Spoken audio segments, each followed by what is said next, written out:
We got some great questions for you at Ask Henna Sooq series that we have for you guys every week. Especially, we're going to be talking about how to not stain your whole bathroom when you're doing henna hair color. So welcome. My name is Khadija, and I am a leading master henna hair colorist and Ayurvedic hair care specialist, and I also do gorgeous, beautiful, dope henna and jaguar body art. So you come to the right place. If you have a question regarding that, I got you covered. Remember, you can ask those in the comments below. And also, if you have a pressing question that you need to get answered like right now, just go to our website, hennasooq.com, and then you just click on that little chat feature we have there, and one of our experts can help you right then and there. So let's get into these questions and let's see what we got this week. So the first question comes from Cynthia Davis, and she asks, can I wash my hair before henna, and can it be wet before I apply it to my hair? Yes, absolutely. That's actually what we usually recommend. We recommend that you do cleanse your hair, especially if you use products all the time. You know, that really helps like the henna go onto your hair easier. It's like damp hair is just so easy to apply because it's just that, I don't know, the hair is easy to manipulate and kind of just, work on applying all the henna hair color to it, and just keeps it nicely hydrated, and the color, it just overall, I just love the results. And that's the way that I always do it. Even in the salon here in Columbia, Maryland, we definitely do that. It gets you really great results. So yes, yes, and yes. Question number 2 comes from Ahmed Noura, and said, how do I ensure the henna mixture washes out easily? I'm struggling to wash it out. It leaves my hair more dry and brittle.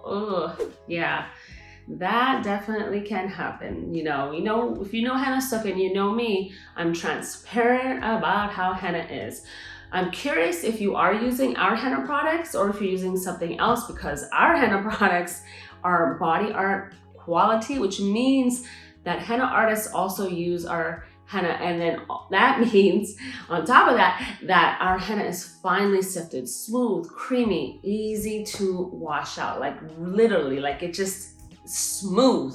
So I'm wondering, like, which henna are you using that you're having a hard time washing it out?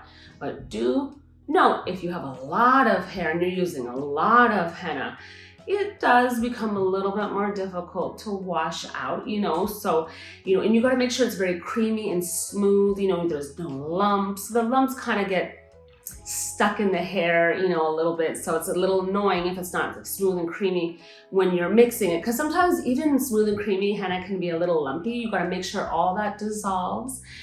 Some of you out there using mixers, you can use a hand mixer, just like boop, boop, boop, beat it up, beat that henna up. If you want to, you really can, Otherwise, you gotta like mix and whip it like kind of a lot. That's what I do most of the time, because I don't want to wash extra dishes mainly. But when I'm making a big batch of henna, like here at Hennasooq, we make our own products. So we have henna paste, and so we use a huge mixer that mixes all the henna, together, and just makes it super rich, super creamy and smooth, like easily pressed. So I don't have to like break my arm, So you can do that. And a very strong shower head. I mean, everyone has to have one. Or you can do a mermaid soap, which is basically when you go in the bath or like a tub or, your sink, just have a lot of water there and let your hair kind of go in the water and spread out. So that way all the henna and everything that you're using comes out really easily. So that should help. Using conditioner for sure, like our cleansing co-wash is key to also giving you back that moisture, restoring anything that was lost, and really just taking everything out really easily, because it's just making your hair, just more detangled and easy and smooth, and it's just a great combination. So that should help a lot. I really, really hope that does. But if you are still struggling, comment below, let me know that you saw this, and I would like to know a little bit more about, your process and what you're using that you're having a tough time with. Question number 3 comes from Aries Torres. I think I'm saying it right. I hope I am. I like saying people's names right. It's either Aries or Aris Torres. Beautiful name. So the question that they have is, does henna really stain the areas of the bathroom that it touches?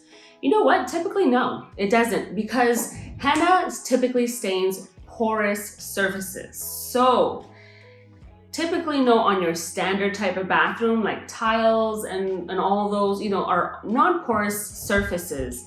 Granite, non-porous surface, you know, anything that's non-porous, it's not gonna stain. The thing that it could stain is like your grout, you know, that could, you know, that's a little bit more porous sometimes, you know, in between those tiles, it can.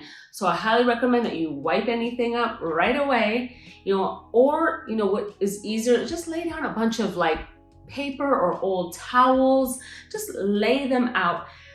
Protect your walls too though, because henna can sometimes fling when you're not like realizing it, you know, so just be careful with your application, take your time, don't rush, you know, so that we don't have fling action going on, but wipe it, because the walls do tend to get stained. In my experience, like I've seen like little splotches of henna and I'm kind of like, oh, darn it, like, oh, you know, it flinged, you know, so you have to be careful with that for sure. So you definitely want to ensure that you're being, you know, cautious and gentle, you know, and deliberately doing your henna in a way that is very intentional and in the direction of your hair, so that way that doesn't happen.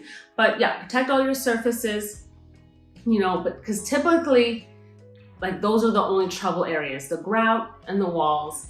Otherwise, it's easy to wipe away and it will not stain, you know, on those non-porous surfaces. So I hope that helps. So thank you for tuning in. Don't forget, you gotta subscribe and hit that bell. You know, it's the same old, everyone always asks, you gotta subscribe, you gotta hit the notification, but you don't wanna miss any of my videos because they're just so exciting and fun, right? And I'll see you next time. Bye.